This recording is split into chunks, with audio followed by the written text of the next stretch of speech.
Bismillahirrahmanirrahim. Assalamualaikum warahmatullahi wabarakatuh. Salam sejahtera buat kita semua. Jumpa lagi dengan saya dalam perkuliahan manajemen keuangan. Kali ini kita sudah mencapai pertemuan ke-9 akan membahas tentang manajemen piutang. Baik, kita mulai. Pengertian piutang merupakan nilai jatuh tempo yang berasal dari penjualan barang atau jasa, atau bisa juga dari pemberian pinjaman uang. Piutang mencakup nilai jatuh tempo yang berasal dari aktivitas seperti sewa dan bunga. Jadi, kata sederhananya, piutang itu merupakan hak untuk menagih kita, ya, tagihan kita kepada orang lain atau pihak lain karena adanya penjualan barang atau jasa, atau juga karena pinjaman uang. Biasanya kalau pinjaman uang ini piutang wesel biasanya, ya. Beda. Lalu tujuannya adalah pertama merangsang minat para langganan untuk bisa membeli, ya, kepada kita barang yang mereka butuhkan. Yang kedua, menaikkan volume penjualan. Tentu saja dengan pemberian piutang konsumen senang, ya, karena pembayarannya bisa ditangguhkan ataupun dicicil. Yang ketiga, meningkatkan laba bersih perusahaan. Tentu dengan naiknya penjualan, otomatis labanya pun akan meningkat. Yang keempat, strategi memenangkan persaingan, ya, untuk memperbesar market share. Nah, terkadang dalam prakteknya piutang itu menimbulkan masalah bad debt, ya, atau piutang tidak tertagih. Ini mungkin bahkan pasti terjadi kepada semua perusahaan, ya. Apa sih penyebab bad debt? Pertama, perusahaan ingin mengejar target penjualan sehingga angka penjualan dinaikkan. Kadang konsumen atau toko itu mengalami satu masalah sehingga mereka tidak bisa atau menangguhkan pembayaran. Yang kedua, perusahaan dalam memperbesar penjualan dengan menaikkan penjualan produk boleh berbicara non tunai, tentu, ya. Jadi terkadang lebih banyak sistem kredit ketimbang tunai. Ini semata-mata untuk meningkatkan penjualan. Yang ketiga, penjualan produk yang bersifat non tunai dilakukan secara tidak hati-hati. Nah, ini juga perlu kontrol, ya. Di antaranya adalah membuat semacam perjanjian di awal kerjasama mengenai jumlah plafon penjualan yang bisa diberikan. Ini jadi alat kontrol manakala terjadi bad debt, maka perusahaan bisa menghentikan dulu sementara penjualan pada toko tersebut atau konsumen tersebut sampai piutangnya terbayarkan. Yang keempat, perusahaan memiliki tagihan atau kewajiban dalam bentuk kredit kepada suatu perbankan juga, ya, menjadi masalah. Nah, bagaimana cara memperkecil bad debt? Ya, pertama adalah menghindari keputusan penjualan produk pada saat pasar dalam kondisi fluktuatif atau akan berada dalam kondisi menuju krisis moneter. Nah, ini seperti saat sekarang terjadinya krisis wabah COVID-19 juga perusahaan perlu berpikir dua kali, ya, memperhatikan konsumennya tentang kemampuan berbayar. Yang kedua, membatalkan penjualan produk pada konsumen yang memiliki reputasi buruk dalam dunia bisnis. Nah, tentunya ini mereka yang melanggar kesepakatan di awal, tentunya, ya, sehingga banyak piutang yang tidak terbayarkan. Lalu bagaimana mengantisipasi bad debt? Tentu di sini perusahaan biasanya akan mencadangkan kerugian piutang tak tertagih sekian persen, ya, dari nilai piutang atau penjualan untuk mengantisipasi terjadinya bad debt, sehingga perusahaan sudah membiayakan sebagian, ya, kerugian karena PTT tersebut, sehingga kalaupun terjadi tidak terlalu berpengaruh kepada laba rugi yang telah dicapai. Kemudian kita lihat ini faktor-faktor yang mempengaruhi besar kecilnya dana yang diinvestasikan ke dalam piutang. Pertama, besar kecilnya volume penjualan kredit. Semakin besar penjualan kredit, semakin besar investasi di dalam piutang. Yang kedua, syarat pembayaran. Nah, ini juga ya, sangat menentukan cepat atau tidaknya pembalian uang investasi tersebut dalam piutang. Yang ketiga, plafon kredit. Ya, tadi yang seperti yang saya sampaikan, perlu adanya plafon kredit untuk pemberian maksimal daripada penjualan untuk mengantisipasi terjadinya bad debt. Yang keempat, kebiasaan pelanggan dalam membayar juga perlu diperhitungkan.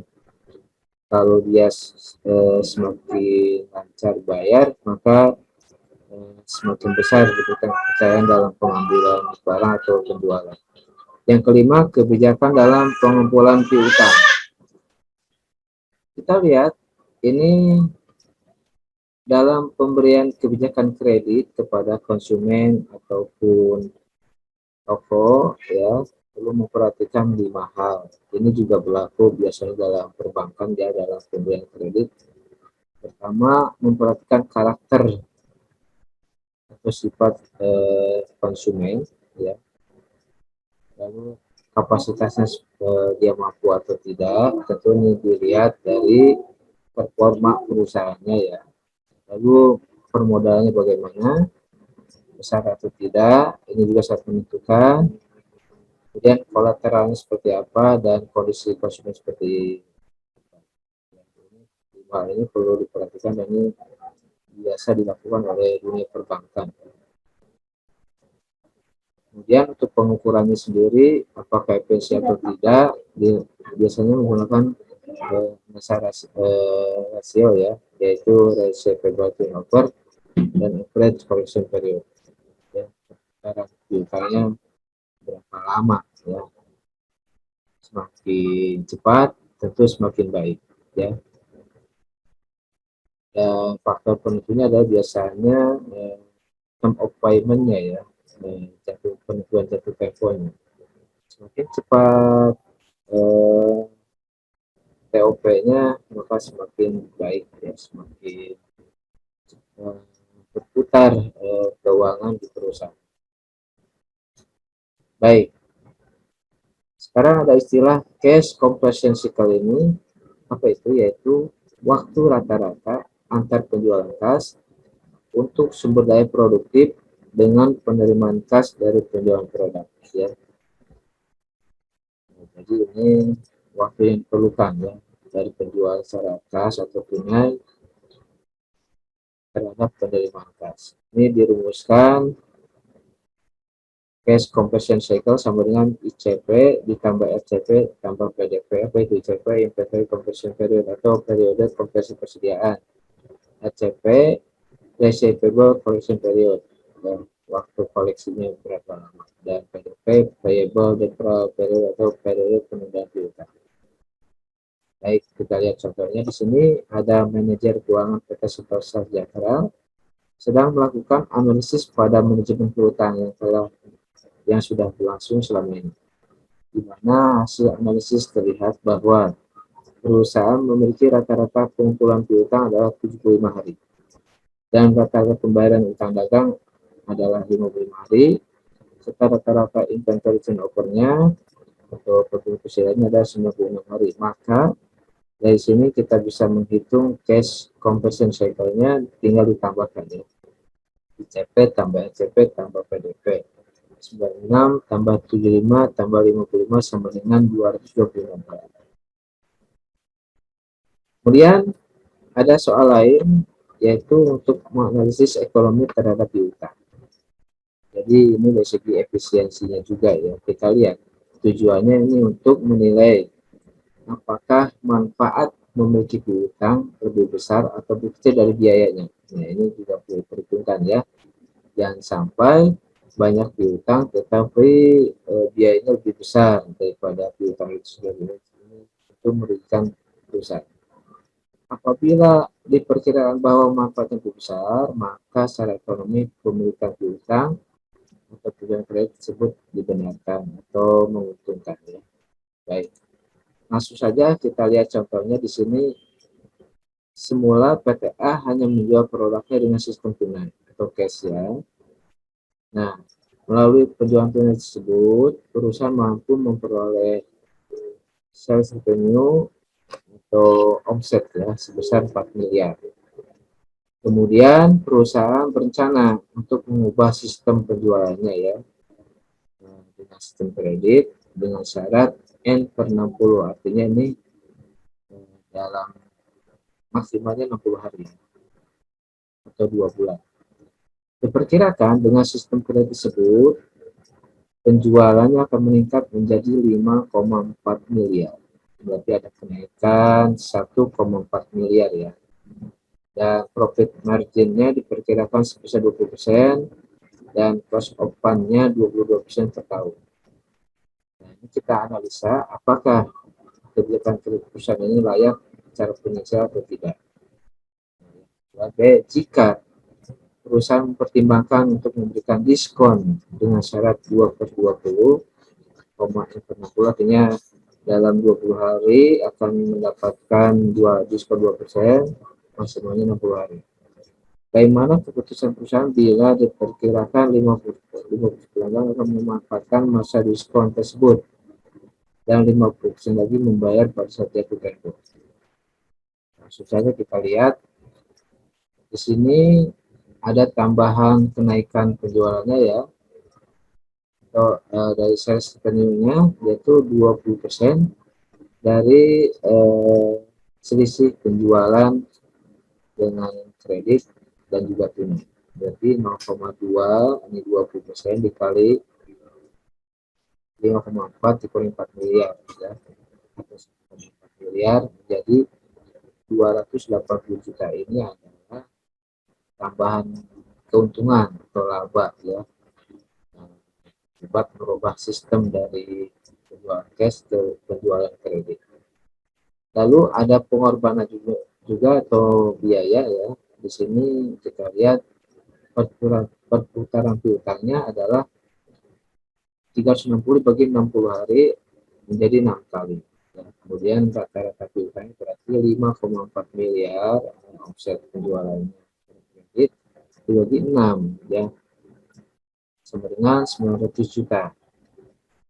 Kemudian dana investasi pada piutang kita kalikan 80%-nya ya, 1/0,2 yaitu 720 juta. Dan biayanya sendiri 22% tadi ya, dikali 720 juta menjadi 158,4 juta. Ini biaya yang akan terjadi ya, sehingga kita kurangi manfaat dari pengorbanan, ini ada tambahan manfaat menjadi 121,6 juta. Bisa dipahami ya. Maka yang kedua, bagaimana pula keputusan perusahaan bila 1% dari piutang tidak dapat ditagih? Nah, ini ada bad debt-nya ya. Menghitungnya sama kayak tadi ya, sampai sini sama manfaatnya, kenaikan manfaatnya 200 juta, pengorbanannya tadi 198,4 juta ditambah dengan bad debt atau kerugian piutang lagi 1% dari 54 miliar. Jadi ada tambahan korbanan 54 juta. Sehingga biaya yang akan muncul adalah 212,4 juta. Dan hasil bersihnya, manfaat bersihnya PT menjadi 67,6 juta rupiah. Mudah-mudahan bisa dipahami. Demikian materi yang dapat saya sampaikan, mudah-mudahan bermanfaat dan bisa dipahami. Terima kasih. Assalamualaikum warahmatullahi wabarakatuh.